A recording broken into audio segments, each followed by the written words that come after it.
Olá pessoal, sejam bem-vindos a mais um Curiosidades aqui no Falando Nisso. Você já se perguntou como é feita a energia que chega na sua casa? Pessoas da Terra, levantem as mãos e deem um pouco de sua energia para que eu possa formar a Genkidama. Está chegando!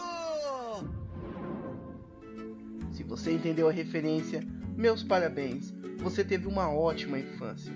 Mas com brincadeiras à parte, a energia que estamos falando é a que está presente em todos os lugares hoje em dia, a tão preciosa energia elétrica, que te permite usar o computador, notebook, tablet ou o smartphone que você está acessando o YouTube agora.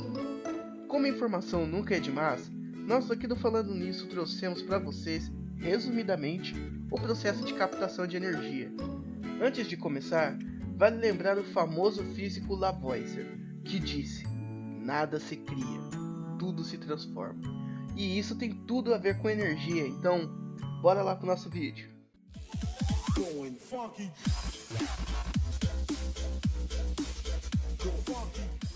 Usinas hidrelétricas. O princípio básico é usar a força de uma queda d'água para gerar energia elétrica. Essas usinas possuem turbinas enormes, parecidas com cataventos gigantes, que rodam impulsionadas pela pressão da água de um rio represado. Ao girar, as turbinas acionam geradores que produzirão energia. No Brasil, as hidrelétricas são as principais responsáveis pela luz que não nos deixa no escuro, se bem que, há tempos atrás, vivemos na sombra do apagão, um período de racionamento provocado, entre outros motivos, pela falta de chuvas. Mas o que a chuva tem a ver com a eletricidade? É que, quando há um período grande de seca, os rios perdem volume e o nível do reservatório das usinas cai, diminuindo a força da queda d'água. Assim, as turbinas giram mais lentamente e produzem menos energia. Energia eólica. O princípio da energia eólica é o mesmo utilizado na geração de energia nas hidrelétricas. Utiliza-se de um recurso natural para movimentar um conjunto de mecanismos ligados a um gerador de eletricidade. A quantidade de energia produzida por uma turbina varia de acordo com o tamanho das suas hélices e, é claro, do regime de ventos na região onde ela está instalada. E não pense que o ideal é contar simplesmente com ventos fortes. Além da velocidade dos ventos, é importante que eles sejam regulares, não sofram turbulências e nem estejam sujeitos a fenômenos climáticos como furacões, tufões, essas coisas. O que impede a instalação de mais centrais eólicas ainda é o preço. A energia gerada por uma central eólica custa entre 60% e 70% a mais que a mesma quantidade gerada por uma usina hidrelétrica. Por outro lado, a energia do vento tem uma grande vantagem de ser inesgotável e causar pouquíssimo impacto no meio ambiente. Energia solar. O uso do sol para a produção de energia está cada vez mais presente nas discussões ambientais, que tratam da utilização de fontes renováveis e não poluentes como matrizes energéticas. Porém, o alto custo de fabricação e a instalação ainda impede que a energia solar seja amplamente usada no planeta. Mesmo assim, nos últimos anos eles vêm apresentando um crescimento significativo. Na última década, a sua produção aumentou em 40%. Isso vem acontecendo graças a programas de incentivo em países como a Alemanha, Japão e a Espanha para ampliar a geração de eletricidade com fontes renováveis. Visando reduzir a emissão de gases causadores do efeito estufa, a geração de energia a partir da luz solar está diretamente ligado ao que se chama de efeito fotovoltaico, observado pela primeira vez em 1893 pelo físico francês Alexandre Edmond Becquerel. Esse efeito consiste essencialmente na conversão de energia luminosa incidente sobre materiais semicondutores, convenientemente tratados em eletricidade. É com base nele que se produzem os painéis solares, formados por células fotovoltaicas, que são dispositivos semicondutores com essa propriedade de captar luz do sol e transformá-la em energia, gerando uma corrente elétrica capaz de circular em um circuito externo. No início, esse sistema era utilizado somente na geração de energia para satélites, mas as tecnologias de produção evoluíram a tal ponto que se tornou viável seu uso em aplicações terrestres, para fornecimento de energia elétrica em residências isoladas da rede convencional de distribuição. Hoje em dia, As residências comuns, a energia solar é utilizada principalmente para o aquecimento da água. Além de não poluir o meio ambiente, a fonte pode poupar um bom dinheiro na conta no fim do mês, representando uma economia de até 80%. Energia nuclear. Esta, sem dúvida, é uma das mais interessantes formas de energia. As usinas nucleares fornecem cerca de 16% da eletricidade do mundo.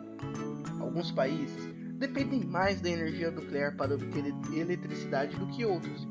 Na França, por exemplo, cerca de 75% da eletricidade é gerada a partir da energia nuclear, de acordo com a Agência Internacional de Energia Atômica.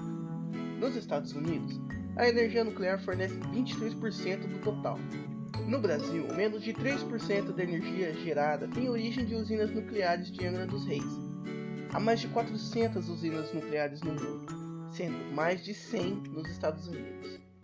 Fissão nuclear, o método. O método que as usinas nucleares utilizam para obter energia elétrica é chamado de fissão nuclear e consiste na quebra de átomos grandes e menores. Apesar de ser um processo físico extremamente complexo e com inúmeras variáveis, ele pode ser explicado de uma forma bem fácil.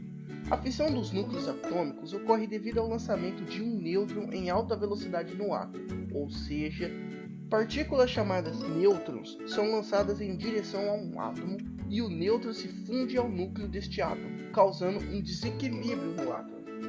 Esse desequilíbrio causado pelo nêutron faz com que o núcleo do átomo, agora totalmente instável e incapaz de continuar coeso, se separe formando outros dois átomos e liberando outros nêutrons. A liberação destes novos nêutrons devido à fissão do primeiro núcleo cria uma reação em cadeia no qual o átomo fissurado possibilita a fissura de outros dois átomos, que por sua vez serão responsáveis pela fissura de mais dois átomos. A reação continua até que todo o material físsil seja fissurado, incapacitando os nêutrons livres de criar uma nova fissão nuclear. Urânio, o material. Agora que já sabemos os princípios da fissão nuclear e como elas funcionam, precisamos encontrar o material certo para fazer isso. Nem todos os átomos da natureza são capazes de sofrer uma fissão nuclear induzida. Urânio 238. No planeta Terra, o elemento químico urânio é bem comum, porém, o tipo de urânio que pode sofrer uma fissão induzida é bastante raro, urânio 235. Estima-se que para cada 1000 átomos de urânio, apenas 7 são de urânio 235 e 993 são de urânio 238. Faça necessário então criar um processo que de alguma forma transforme os átomos de urânio 238 em urânio 235, e este é o chamado enriquecimento de urânio. Então, um tablete de urânio que sofreu transformações físicas para aumentar a taxa de urânio 235 é chamado de urânio enriquecido. Antes de se enriquecer o urânio, é necessário retirá-lo da natureza. Caminhões trazem das minas de escavação um mineral bruto cuja porcentagem de urânio é inferior a 0,5%. O urânio em estado sólido é separado dos demais minerais e transformado em gás através das reações químicas e recebe o nome de hexafluorido de urânio. Esse composto gasoso agora vai sofrer um processo no qual o resultado será a separação dos átomos de urânio 235 dos átomos de urânio 238. Esse método pode ser a difusão gasosa ou a ultracentrifugação. No término do processo, haverá quantidades mais concentradas de urânio 235 na quantidade exata requerida.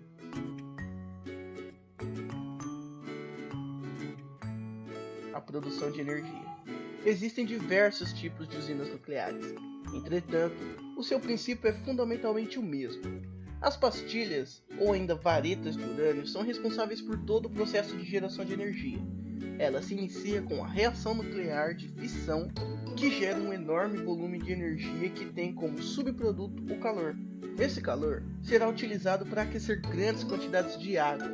A água nos reatores possui dois papéis importantes.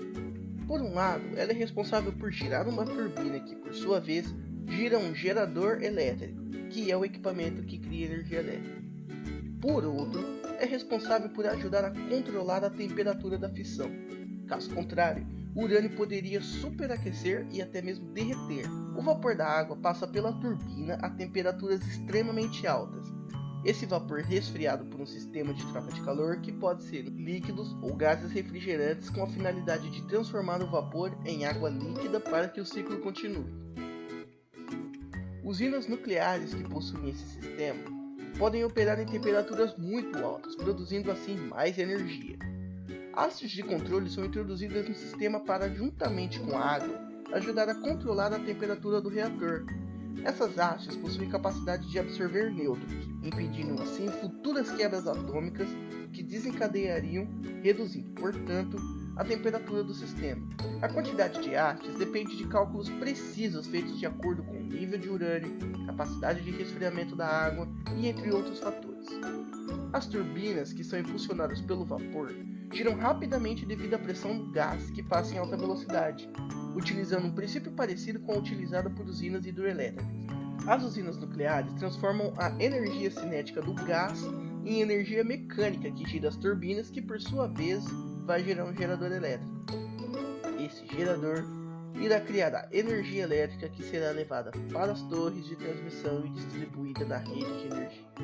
A energia é sem dúvida um dos bens essenciais de que atualmente podemos dispor. Já não imaginamos a nossa vida diária sem energia elétrica. A usamos nas nossas casas para nos iluminar, aquecer, lavar a roupa e a louça, para ver TV, ouvir música e muitas outras coisas. A grande vantagem está no fato de ser uma energia que se transporta rapidamente e com segurança, que facilmente se transforma em calor, luz ou movimento, e o mais importante de todas essas características, não contamina o meio ambiente. É uma energia limpa. E assim encerramos mais um Curiosidades. Por favor, deixem sugestões de novos vídeos e de melhorias aqui no conteúdo do canal. Se você gostou, não se esqueça de dar aquele like e aquela compartilhada para dar uma força no nosso trabalho. Até a próxima quinta-feira, nesse mesmo bate-horário, e tchau!